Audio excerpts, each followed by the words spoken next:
ሰላም እንዴት ናችሁ? የነጆም ኩኪንግ ቤተሰቦች ቤዛ ክፍል 78ን ይዤላችሁ መጥቻለሁ። ላይክ፣ ሼር፣ ሰብስክራይብ በማድረግ እስከ መጨረሻው አብረውን ቆዩ።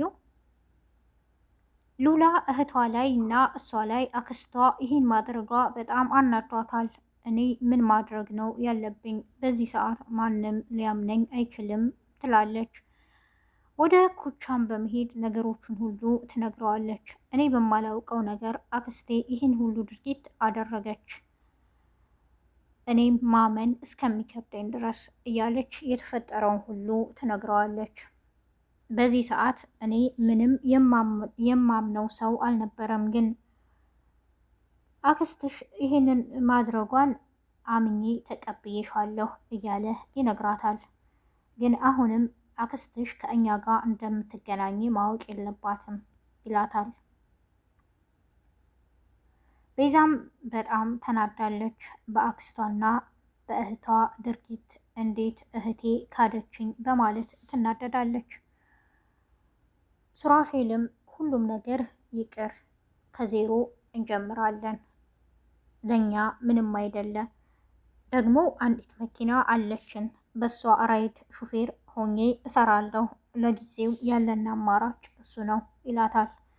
እና ደግሞ እዚህ ቁጭ ብለን ለሉሲና ለኮቻ እዳ መሆን የለብንም እያለም ይነግራታል። እሷም እኔም በእኛ እንዲሳቀቁ አልፈልግም ትላለች። ወተን የራሳችንን ህይወት እንኑር፣ ራሳችንን ቤት እንከራይና ራሳችንን እንቻል ትለዋለች።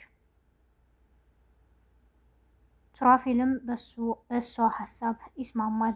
እኔም ይህንን ነው ማድረግ የምፈልገው ይላታል። ሱራፌል እኔም ልህ የሰጠህን ገንዘብ ለኮቻ መልስለት፣ እኛ የራሳችንን ስራ ስንጀምር እሱ የራሱን ስራ መጀመር የለበትም እንዴ ትለዋለች።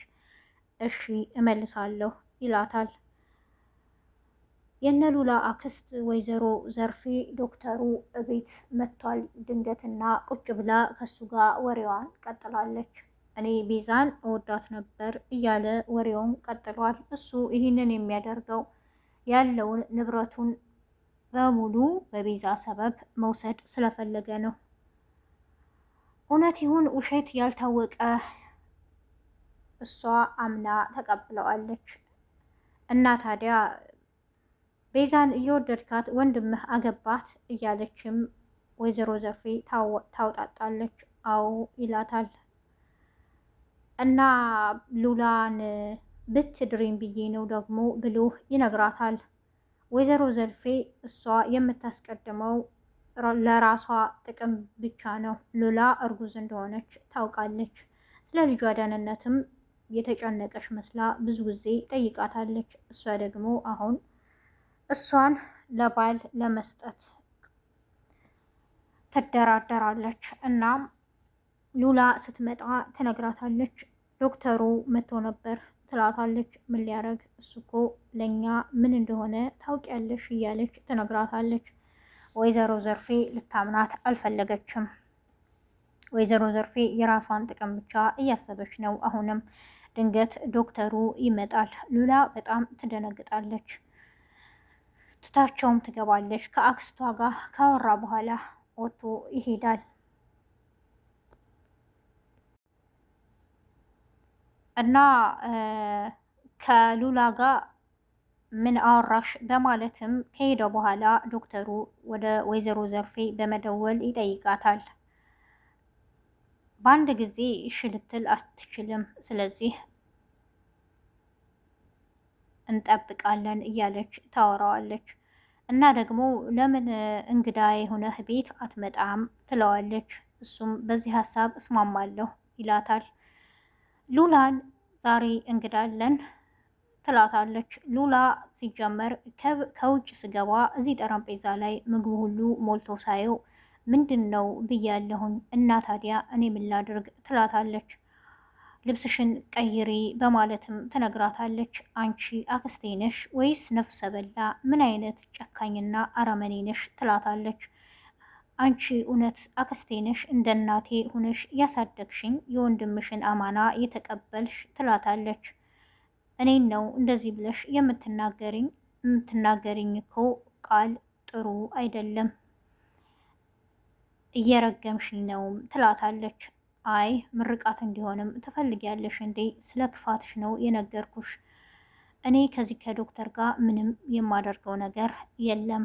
ስለዚህ ዶክተር ደግሞ አንቺ ብዙ ነገር አታውቂም፣ ለምንድን ይህን ታደርጊያለሽ? እያለች ከአክስቷ ጋር ትጨቃጨቃለች። አክስትየዋ ወይዘሮ ዘርፌ ምንም ልትሰማት አልቻለችም። ዶክተሩ ይመጣል ብይሻለሁ፣ ይመጣል ትላታለች። ሉላም እኔ ይህን ሁሉ ግፍ በእህቴ ላይ አድርጊያለሁ። ይህን ደግሞ ማስመለስ የምችለው ከአክስቴ ርቄ ሳይሆን አክስቴን ቀርቤ ነው በማለት ብቻዋን አውርታ ምን እንደምትወስን ግራ ገብቷታል። ለኩቻም የተፈጠረውን ነገር ሁሉ ትነግረዋለች። እሱም በጣም ይደነግጣል። እሱ ደግሞ ድንገት ለሱራፌልና ለሉላ እህት ለቤዛ ይነግራቸዋል።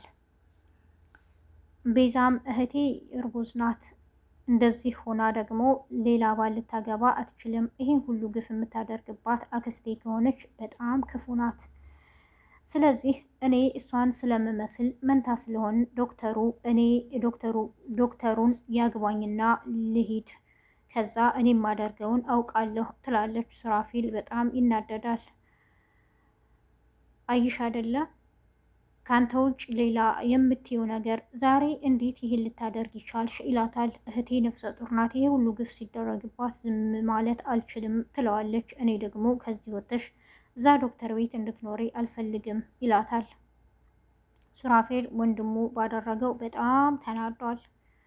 ኩቻም ምን ይህ ወሬ ተሳስቼ መሆን አለበት ያወራሁት፣ እንደዚህ የሚያጨቃጭቃችሁ ጉዳይ ይሆናል ብዬ አላሰብኩም ይላቸዋል። ዶክተሩ ቁጭ ብሎ ወሬውን ቀጥሏል። ድንገት ስልክ ይደወልለታል። ከወይዘሮ ዘርፌ ነበር። ዛሬ እንግዳ የሆነ ቤት እንድትመጣ ትለዋለች። በጣም ደስ ይለዋል። ድንገት ሽብሩ ይመጣል። ሽብሩ ከመጣ በኋላም ፎቶውን ሁሉ አግኝቼልሃለሁ እያለ ይነግረዋል። ያው እሷ ናት ልፈልጋት ከክፍለ ሀገር ድረስ የመጣኋት ልጅ በማለትም ሲያሳየው ድንገት ሉሲ ናት። እንዴ ሉሲ ማለት ታውቃታለህ? እሷ እኮ ኩቻ ጋር አብራ የምትኖር ናት ይለዋል። ሽብሩም በጣም ይናደዳል። ምን ማለት ነው? ያለበትን አካባቢ ንገረኝ፣ አቃጥዬ እኔ ሚስቴን ይዤ ሄዳለሁ ይለዋል። በል ተረጋጋ፣ ህግ ባለበት ሀገር ይለዋል። የዛሬው ክፍል ይህን ይመስላል።